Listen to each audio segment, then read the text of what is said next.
Hola amigos, ¿cómo están? Espero que estén súper mega bien porque yo me encuentro aún mejor y el día de hoy vamos a estar hablando de cómo el port de Resident Evil 4 para PlayStation 2 no debería existir. Un tema que pues creo que va a traer bastantes opiniones, ¿no? Y me parece interesante hablar del tema. De paso, claro, cualquier video que hable de Resident Evil me va a interesar, aunque irónicamente no he tenido todavía la oportunidad de jugar un Resident Evil, pero sí que quiero, este año me voy a proponer jugar un Resident Evil, mi primer Resident Evil, porque les digo, los Resident Evil me encantan, es que he visto más a personas que quiero jugarlas que en sí yo jugarlo de primera mano, pero en todo caso este tema me parece bien interesante para conversar, para reaccionar, así que hablemos y reaccionemos a este videito y veamos, ¿no? De por qué, o sea, ¿qué pasó? ¿Por qué no debería existir? Vamos a ver. En enero de 2005, todos en el mundo de los videojuegos estábamos conmocionados. Resident Evil 4 acababa de lanzarse en Nintendo GameCube con una recepción crítica casi perfecta. Era una revolución visual y jugable que redefinía el género de acción en tercera persona. Shinji Mikami, el creador de la serie, había prometido públicamente que el juego sería exclusivo de Nintendo, llegando a los límites de decir famosamente que se cortaría la cabeza, metafóricamente, si el juego salía en otra plataforma. Pero la realidad corporativa era diferente. Las ventas de GameCube, aunque sólidas, no eran suficientes para cubrir los altos costos de desarrollo de un juego que había sido reiniciado 4 veces. Los accionistas de Capcom exigían rentabilidad, así que no hubo de otra. Antes incluso de que la versión de GameCube llegara a las tiendas, Capcom soltó la bomba. Resident Evil 4 llegaría a PlayStation 2 a finales de ese mismo año. Para los jugadores fue una noticia excelente. Para los ingenieros de Capcom fue otra historia.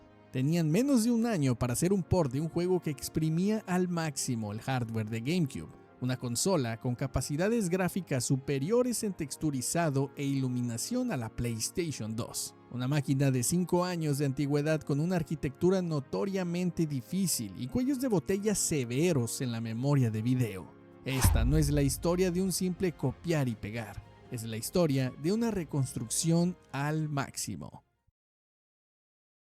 Para entender la magnitud de este port hay que mirar más a fondo. La GameCube tenía una ventaja crítica sobre la PlayStation 2, la memoria y la capacidad de texturizado. El procesador gráfico Flipper de GameCube podía manejar técnicas de compresión de texturas muy eficientes y efectos de iluminación complejos por hardware que la PlayStation 2 tenía que simular por software a través de su CPU, el Emotion Engine. Cuando el equipo de desarrollo comenzó el port, se encontraron con que el modelo de Leon Kennedy en GameCube tenía más de 10.000 polígonos. La PlayStation 2 no podía mover eso junto con los enemigos y el entorno sin que la tasa de cuadros cayera muchísimo. La solución fue una reducción poligonal masiva pero estratégica. Los ingenieros de Capcom tuvieron que remodelar cada objeto del juego. El modelo de Leon en PlayStation 2 se redujo a unos 5.000 y 7.000 polígonos, pero para ocultar esta pérdida de geometría dependieron fuertemente de las texturas. Sin embargo, la PlayStation 2 solamente tenía 4 MB de VRAM o memoria de video, comparada con la memoria más flexible de GameCube. Esto obligó a reducir la resolución de las texturas a casi la mitad en todos los escenarios. Por eso, si te acercas a una pared o a un árbol en la versión de PlayStation 2, verás una borrosidad pixelada que no existe en el original. Fue un sacrificio necesario para mantener el juego funcionando. Pero el cambio técnico más doloroso y el que más afectó a la atmósfera del juego fue la iluminación. En GameCube, Resident Evil 4 utilizaba un sistema de iluminación dinámica real. Si disparabas en una habitación oscura, el destello del arma iluminaba las paredes y la cara de Leon. Si había una antorcha, las sombras de los objetos se proyectaban y movían de forma realista según la posición de la luz. La PlayStation 2 simplemente no tenía el ancho de banda para calcular esto en tiempo real. Los desarrolladores tuvieron que eliminar casi todas las fuentes de luz dinámica y en su lugar utilizaron la famosa técnica llamada iluminación horneada. Básicamente, como hemos visto en otros videos, aquí pintaron las luces y las sombras directamente sobre las texturas del suelo y las paredes. El resultado fue un juego visualmente más plano. En la versión de PlayStation 2, muchas zonas oscuras se ven extrañamente iluminadas, y zonas iluminadas carecen de contraste. Un ejemplo infame es el castillo de Salazar. En GameCube, la lava proyectaba un brillo naranja intenso y calor visual. En PlayStation 2, la lava parece una textura plana y el brillo ambiental desaparece. Además, se redujo drásticamente el número de árboles y vegetación en el pueblo para ahorrar recursos, dejando el bosque mucho menos denso y mucho menos oscuro. Uno de los puntos más famosos de la versión original era que todas las cinemáticas o cutscenes se renderizaban en tiempo real. Esto significaba que el modelo de Leon que veías en el video era el mismo que controlabas, y si llevabas un traje especial, este aparecía en la escena. En este port de PlayStation 2, el equipo se dio cuenta de que la consola no podía mantener o manejar las escenas más complejas con la fidelidad visual necesaria. La consola se ahogaba intentando renderizar los modelos de alta calidad en los primeros planos dramáticos. Así que tomaron la decisión drástica: abandonar el tiempo real. Todas las cinemáticas de la historia principal en PlayStation 2 son archivos de video pregrabados. Capcom grabó las escenas usando el motor de GameCube y las comprimió en el DVD de PlayStation 2. Esto trajo dos consecuencias negativas. Primero, la compresión de video generaba artefactos visuales y colores lavados, haciendo que las escenas se vieran peor y desconectadas del juego real. Y segundo, rompió la continuidad visual. No importaba qué traje llevara Leon, podías tener el del mafioso o el de policía. En las cinemáticas siempre aparecía con su ropa por defecto, sacándonos de la inmersión constantemente. Además, el audio también sufrió. Debido a la falta de memoria RAM para almacenar los clips de sonido, las voces y la música tuvieron que ser comprimidas a una frecuencia de muestreo menor. What do you want? Los gritos de los enemigos y los diálogos suenan notablemente más huecos y con menos claridad en PlayStation 2 que en su contraparte de Nintendo. Capcom sabía que estaba vendiendo un producto tecnológicamente inferior. Para compensar a los usuarios de PlayStation, que recibían el juego casi un año tarde, necesitaban un valor añadido que hiciera irrelevantes las comparaciones gráficas. Así nació Separate Ways, o Caminos Separados. A diferencia de Assignment Ada, este minijuego no canónico presente en GameCube, Separate Ways era una campaña completa de 5 capítulos, con historia, cinemáticas y doblaje, que explicaba los huecos argumentales de la trama principal desde la perspectiva de Ada Wong. Al final, este contenido fue vital. Explicaba cómo Ada salvó a Leon en el pueblo, qué hizo mientras Leon peleaba con Krauser y cómo consiguió el lanzacohetes rojo al final. También introdujo nuevas armas exclusivas como el PRL-412, un arma de energía que rompía el juego por completo, diseñada como recompensa para los jugadores expertos. Este contenido extra fue tan importante que se convirtió en el estándar. Todas las versiones futuras del juego incluían este modo, tanto la de 360, PlayStation 3, PlayStation 4, PC, Switch y Wii, aunque la única versión que heredó los gráficos de GameCube fue la de Wii. En las demás plataformas, antes de la versión HD, sí se porteó la versión de PlayStation 2. A nivel de código, el port fue un logro de ingeniería inversa. El equipo tuvo que reescribir el motor de físicas para que funcionara en el procesador Emotion Engine, pero con esto, curiosamente, a pesar de las limitaciones, lograron implementar soporte para pantalla panorámica real o imagen widescreen. La versión de GameCube, aunque se veía mejor gráficamente, técnicamente funcionaba en formato 4:3 con barras negras, que simulaban ser panorámico. La PlayStation 2, sin embargo, renderizaba una imagen real a 16:9 que aprovechaba mejor los televisores modernos de la época, aunque a una resolución interna ligeramente menor. Al final, no todas son noticias malas, al menos para Capcom. El port de PlayStation 2 vendió más de 2 millones de copias, superando ampliamente a la versión original. Fue esta versión la que popularizó Resident Evil 4 a nivel global. Sin este port, el juego habría quedado como un clásico de culto atrapado en una consola con menor base de jugadores instalada. El port de Resident Evil 4 en PlayStation 2 está lleno de contrastes. Es, técnicamente, la versión fea.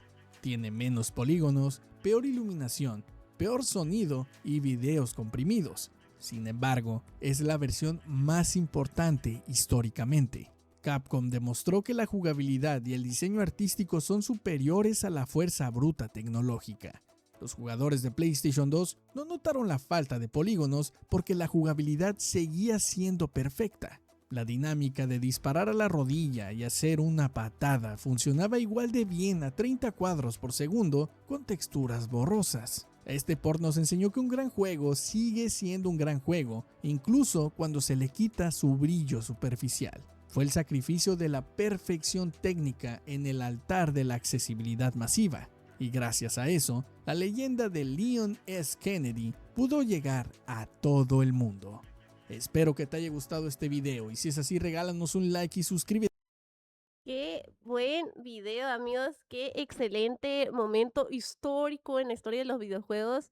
Miren que yo por eso les digo que uno aquí aprende full de videojuegos, de la historia y de cosas tan importantes como esto, ¿no?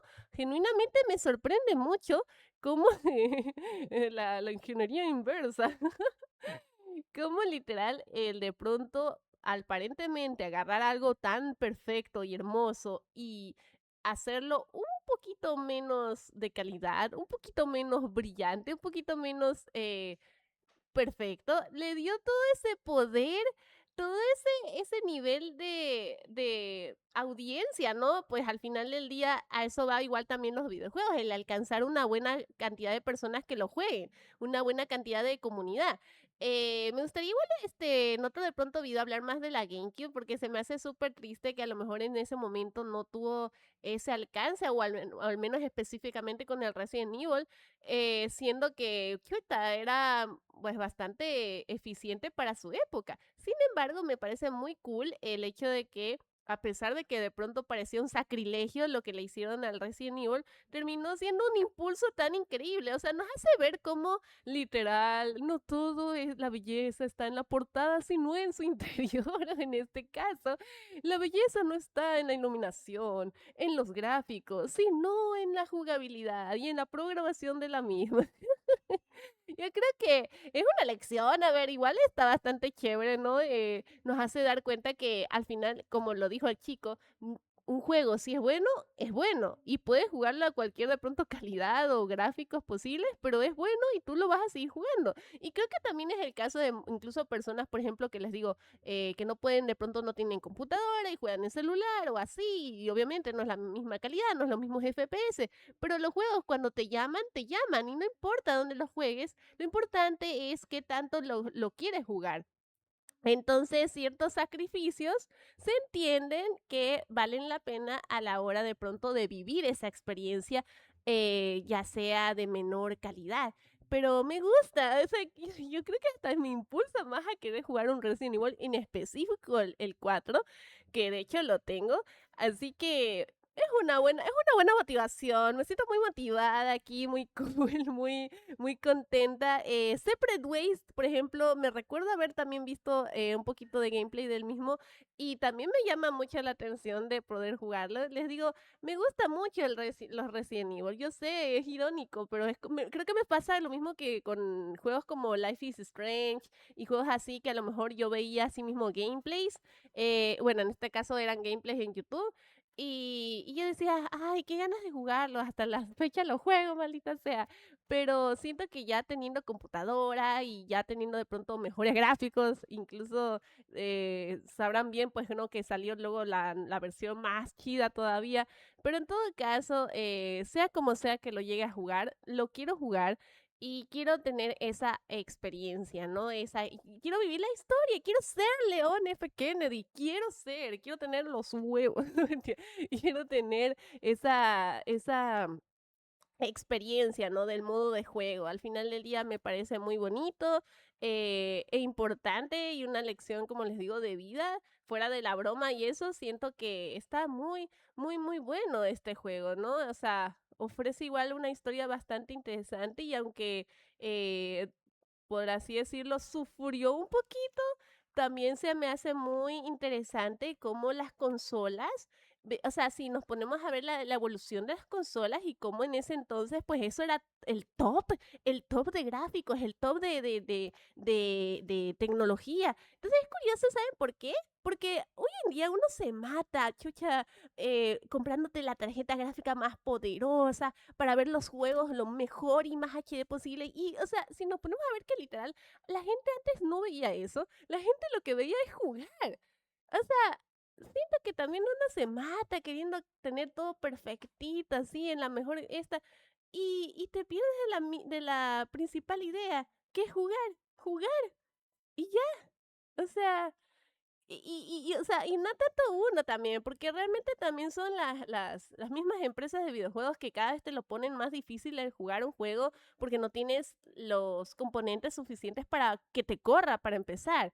Entonces, qué triste, ¿no? Qué triste, ¿no? Miren, miren, esta es esta. La consola buscaba que, o sea, sí o sí adaptarte el juego para que tú lo juegues, más no al revés, o sea, no que tú, o sea, no buscar que tú logres adaptarte al juego, no, o sea, ellos se adaptaron al juego para que tú lo puedas jugar, o sea, es eso, o sea, y yo sé que no es igual a la computadora, porque les digo, obviamente es diferente, pero eh, es igual una cosa bastante loquísima, como o sea, como literal agarras lo más brillante posible y lo opacas, pero a la vez lo logras impulsar full.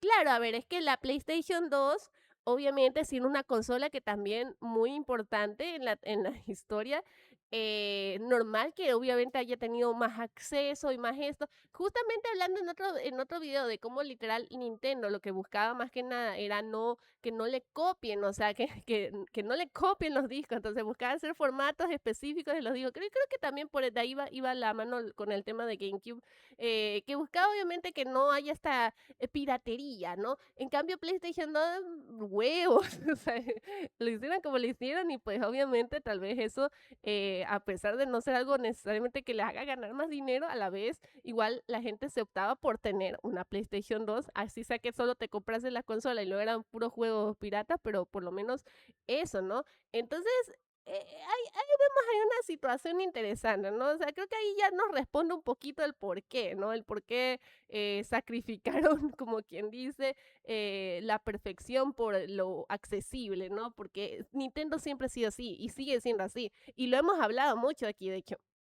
Primero es la plata, luego la experiencia de jugador, luego cualquier otra comodidad que se le pueda dar. Entonces, ahí creo que ya respondimos mejor mis preguntas, ¿verdad?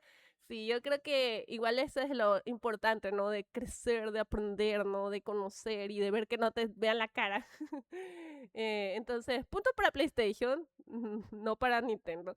En fin, muchas gracias amigos por acompañarme a ver este video, muy interesante de verdad. Si ustedes, que muy probablemente me van a decir que sí, ya jugaron el Resident Evil, y bueno, a lo mejor lo jugaron en PlayStation 2, ¿ah?